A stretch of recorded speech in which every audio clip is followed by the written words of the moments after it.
Bueno gente, antes de comenzar con el video, quiero agradecerle a las personas que me están apoyando y tú, si aún todavía no estás suscrito, te pido que le des like a este video si te gusta, que lo compartas, que eso me ayudaría a traerte mucho más contenido como el que estás a punto de ver. Así que suscríbete y sin más dilación, comenzamos con el video.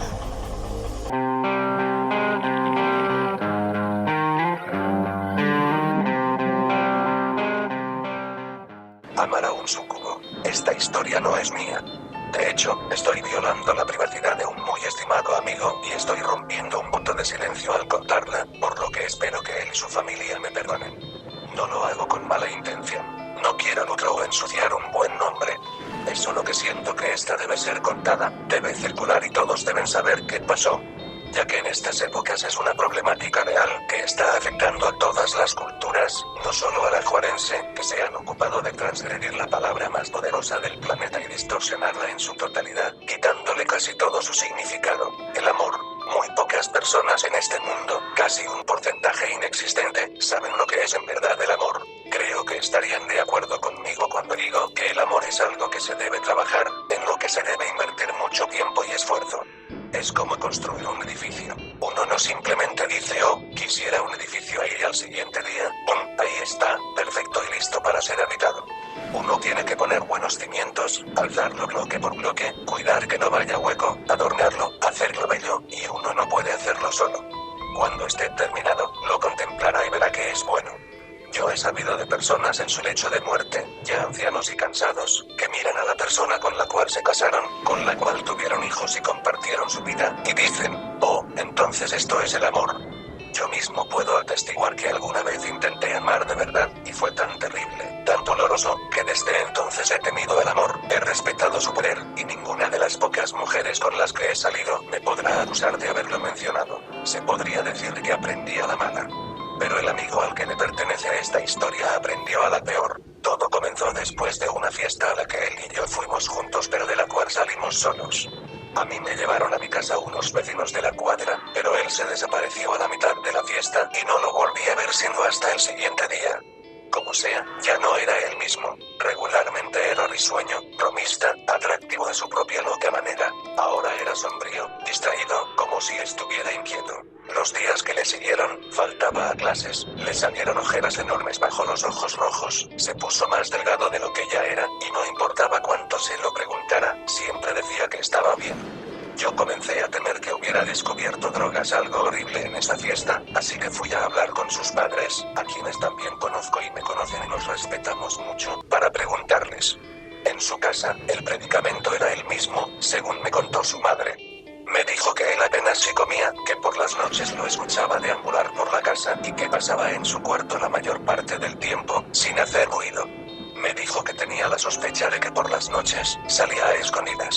Entonces llegó él y, al vernos a su madre y a mí hablando de él, me llevó a su cuarto y me reprendió diciéndome que yo no era nadie para venir a conspirar en su contra, que si tenía una duda que la hablar con él en persona. Él es uno de mis mejores amigos, así que yo respeté que me dijera esto y lo acepté, pero también le dije que sabía que algo andaba mal y que podía decirme la verdad a mí, así que me habló de ella. La razón por la que no lo volví a ver en toda la fiesta. Me dijo que esa noche se había puesto ebrio antes de la mitad de la fiesta y que había ido a un autoservicio cercano por una cajetilla de cigarros. Al ir volviendo, pasó cerca de un viejo edificio abandonado, que solía ser un supermercado y que le pareció ver algo en una ventana del segundo piso. Se detuvo a ver mejor, y notó que era una mujer sin camiseta ni sostén, y que al verlo se apartó rápidamente a la penumbra. Mi amigo es racional, incluso ebrio, quizá incluso más que en sus 5 sentidos, y lo primero que se le ocurrió fue que la acababan de violar y que estaba asustada de salir. Corrió hacia la entrada del edificio y, ayudado con la luz de su celular, encontró las escaleras al segundo piso. Se acercó a donde la había visto, llamándola, asegurándole que quería ayudarla. Todo el piso estaba en silencio, ella no estaba. Supuso que era natural que ella no quisiera salir de donde estuviera oculta, si es que acababa de pasarle lo que él creía.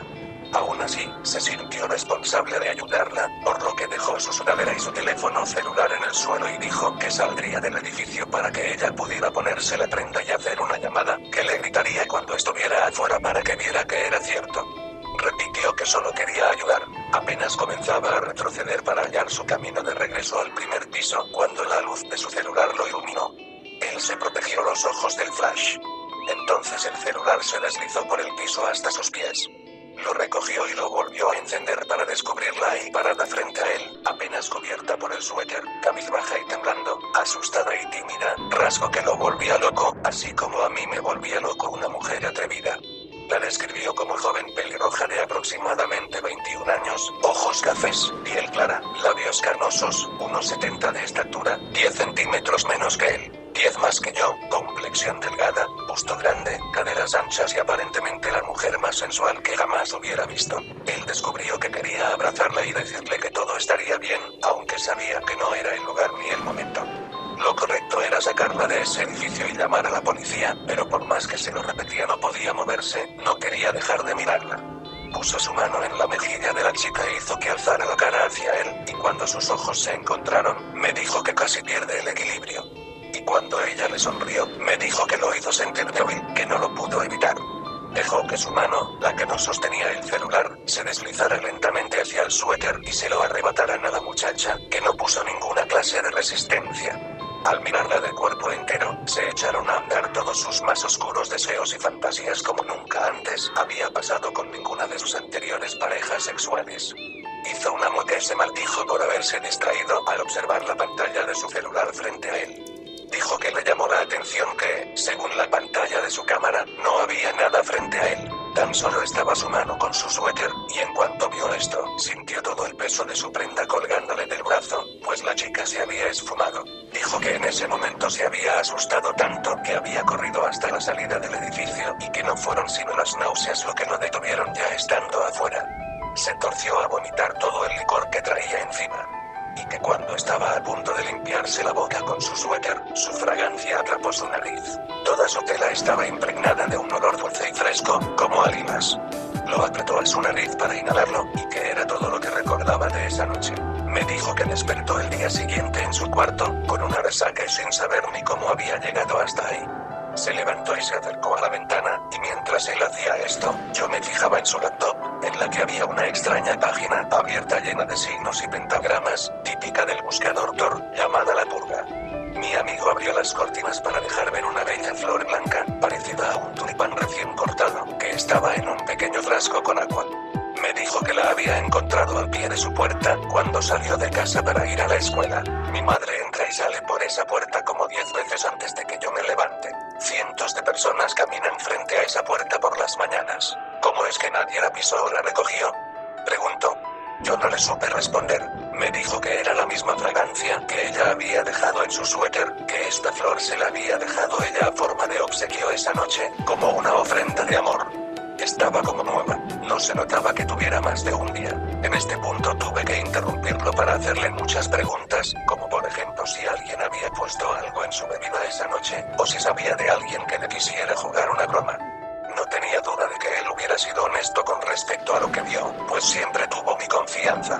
Nunca me había mentido antes, y no había necesidad de que inventara una historia tan erótica para mí, pues yo sabía con qué chicas salía y lo que hacía con ellas.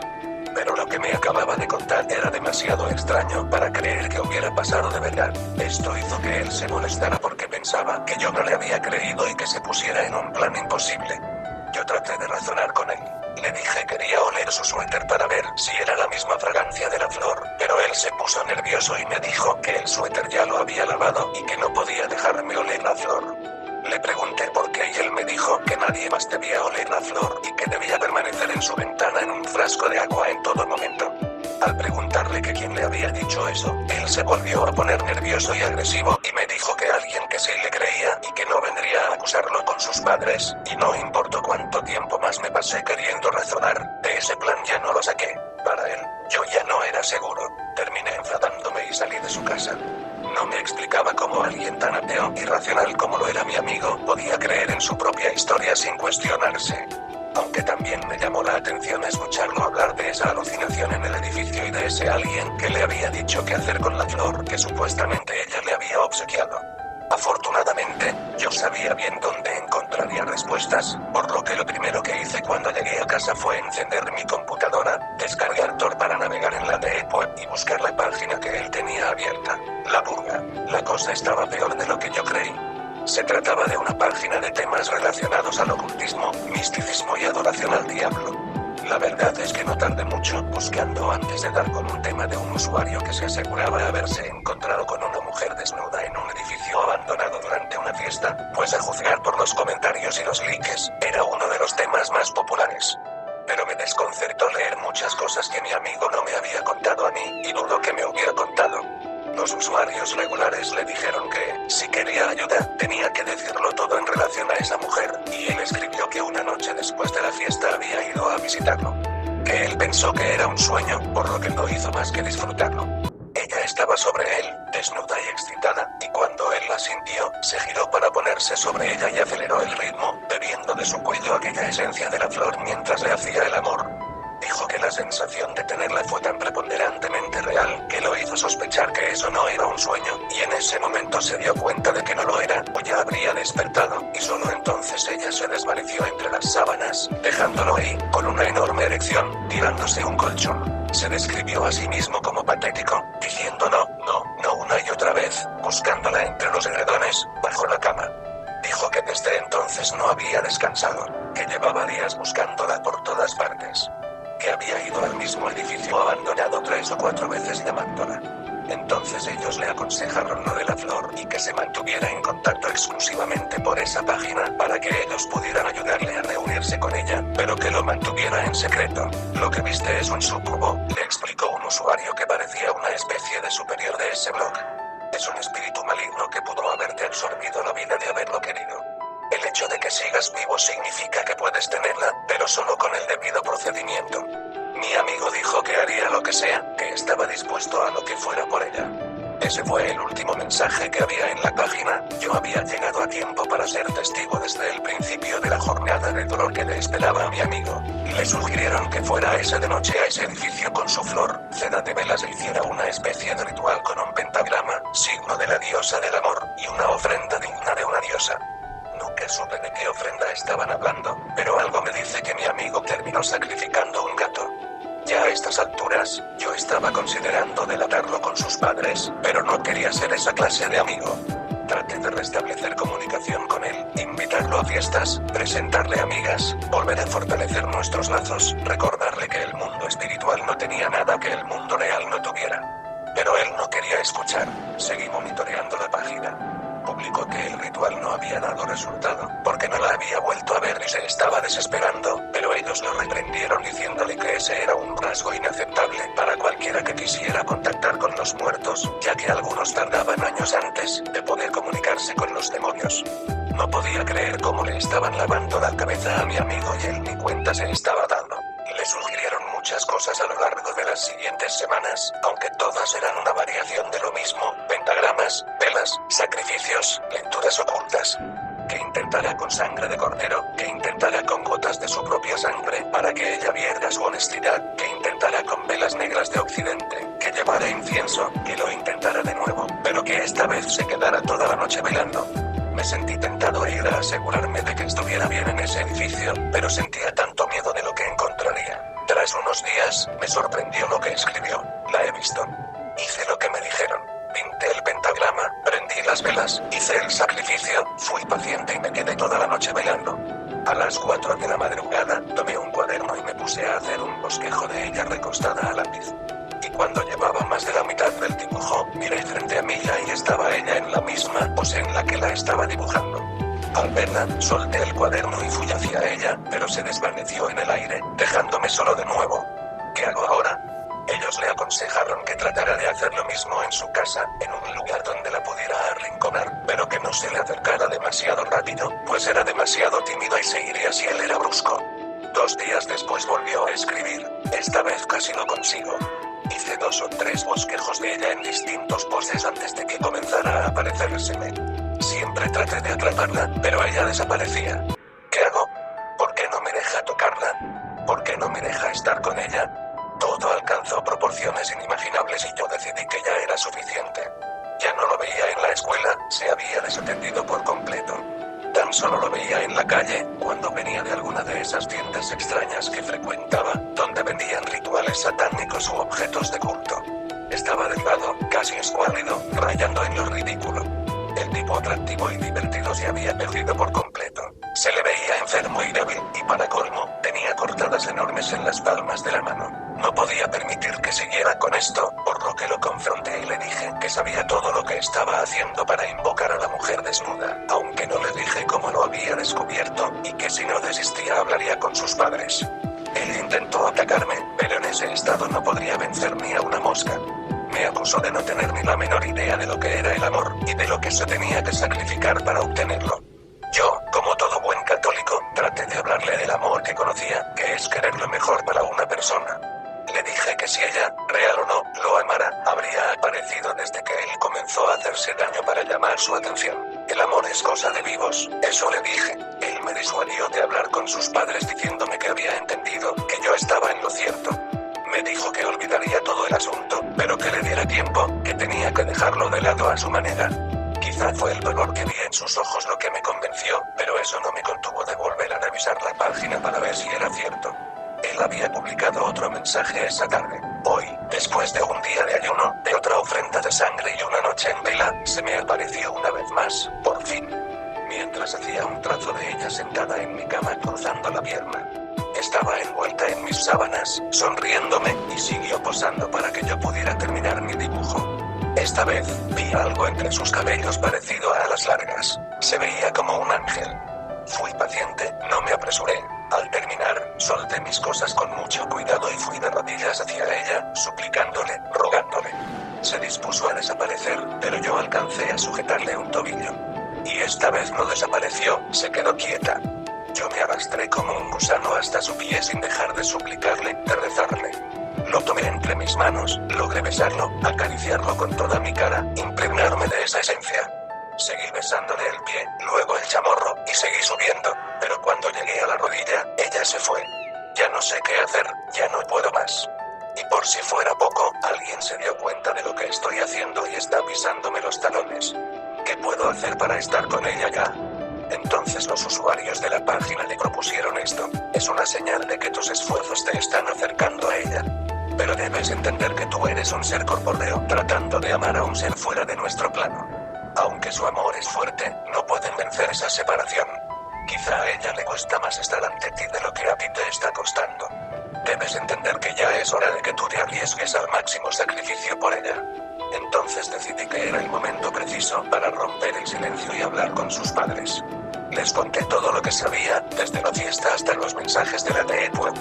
Les dije que su hijo corría un terrible peligro. Cuando él llegó, sus padres y yo ya lo estábamos esperando. Su padre estaba furioso y su madre estaba muy afligida por su comportamiento, y yo que solo quería hacer lo correcto, estaba ahí, sintiéndome como un maldito soplón. No abrí la boca durante todo el regaño, pero tampoco me fui, pues tenía que dar la cara.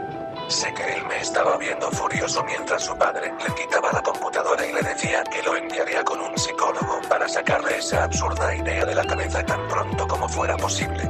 Estaría confinado en su habitación hasta que hablara con alguien al respecto. Fui escoltado a la salida por su madre y me despedí. Al estar alejándome de su casa, alcancé a ver la flor en su ventana. Increíblemente esta seguía fresca y hermosa. Esa noche, yo no pude encontrar reposo por lo que había hecho. No dejaba de decirme que solo quería el bienestar de mi amigo, pero nunca había cruzado esa línea. Nunca dejé de preguntarme si hice lo correcto. Él se suicidó unas horas después. Consiguió escaparse de su casa esa misma noche, fue hasta el edificio abandonado, hizo el ritual y se atravesó la garganta con una daga oxidada. Murió desangrado en el centro de un pentagrama negro, poniéndole punto final a su existencia y aclarando por qué lo había hecho de lleno. Dejó una última nota en la página de la purga. Esta noche iré a ella. Y todos los usuarios lo saludaron con respeto. El que más le había ayudado en esos últimos días, le dejó una respuesta. La muerte es la vida de los elegidos. El dolor que sus padres sintieron fue inmenso. Se callaron lo que yo les había dicho y tajantemente declararon que su hijo había sido asesinado por una secta satánica. Esto con doble fin, de que la policía iniciara una investigación de este sitio y que su hijo pudiera tener una sagrada sepultura, digna de un buen atrio de padres cristianos. Me hicieron prometer que jamás diría una palabra sobre el suicidio de su hijo, y yo no tuve más que aceptar. Su asesinato fue una noticia muy famosa. Se propagó en la tele, en la radio y en la internet. Hasta se organizó una marcha estudiantil para exigir a las autoridades justicia por el compañero asesinado tan brutalmente. Sus padres comenzaron a temer que el caso creciera a tal magnitud que tuvieran que revelar la verdad. Pero, como siempre, la gente se desatendió ante la promesa de las autoridades de que estaban trabajando en el caso. Los usuarios de la página la hackearon para borrar todo vínculo con el caso. Supongo que lo hicieron porque efectivamente, así como los padres del difunto y yo lo creíamos, aunque ellos no lo habían matado con sus manos, si comparecieran ante la justicia se les podría encontrar culpables de asesinato por negligencia. Durante el velorio, yo encontré espacio para subir a su dormitorio y anduve de un lado a otro, viendo los vestigios de lo que fue su vida el último mes. Encontré un dibujo casi artístico de la mujer en su cabeza escondido bajo su cama, lo que me activó la curiosidad. Busqué en su ropero y encontré el suéter que había llevado puesto a la fiesta. Tras dudar un momento, me lo acerqué a la nariz e inhalé. La fragancia era tal y como él la había descrito. Fui a la ventana donde él tenía su flor blanca. No pude evitar un nudo en la garganta al verla toda marchita y sin aroma. Su perfección se había disipado con la vida de mi amigo. Yo la tomé entre mis manos, me senté en la orilla de su cama y lloré por quien tenía un gran futuro y lo dejó todo de lado por una posibilidad nimia. Llevé la flor al sepulcro y la arrojé al ataúd antes de que lo cubrieran de tierra. ¿Valió la pena? Le pregunté en mi mente. ¿Siquiera estás ahora con ella, con el amor que te costó la vida?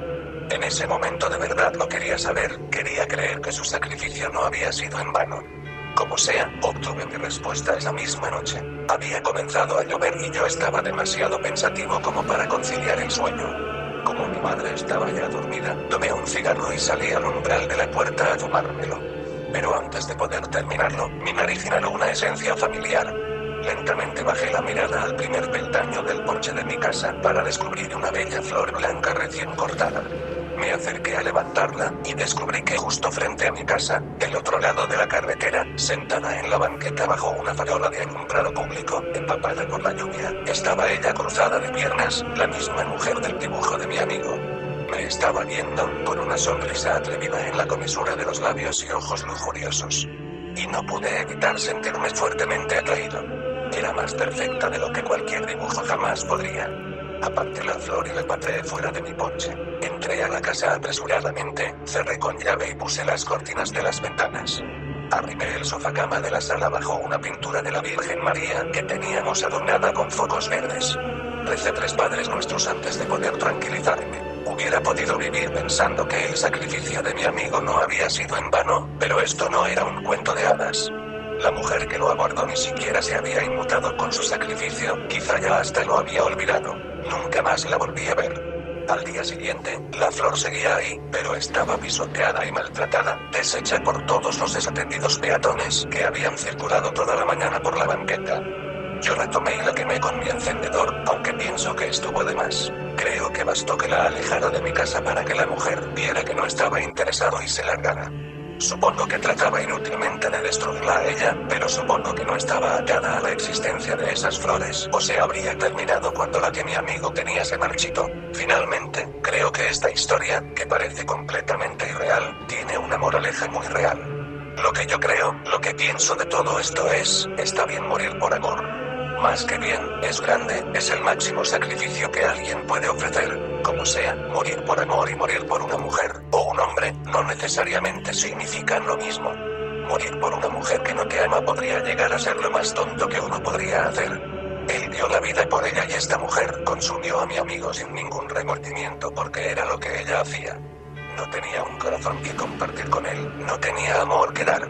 En el mejor de los casos, lo único que quería era recobrar. En el peor de los casos, lo único que deseaba era verlo sufrir, torturarlo y consumir su vida para finalmente llevarlo a la locura y acarrearle a la muerte. Así que si alguna vez encuentran una flor blanca frente a su puerta, parecida a un tulipán de aroma dulce y fresco, espero que recuerden mis palabras. No hay amor entre vivos y muertos, ya sean demonios o fantasmas o cosa parecida. Los vivos pueden amar el recuerdo de los muertos así como los muertos aman el recuerdo de los vivos, sin importar lo que escuchen, sin importar lo que les haga creer. No busquen ayuda para que esto sea posible, pues siempre hay alguien dispuesto a ver cómo destruyen su propia vida.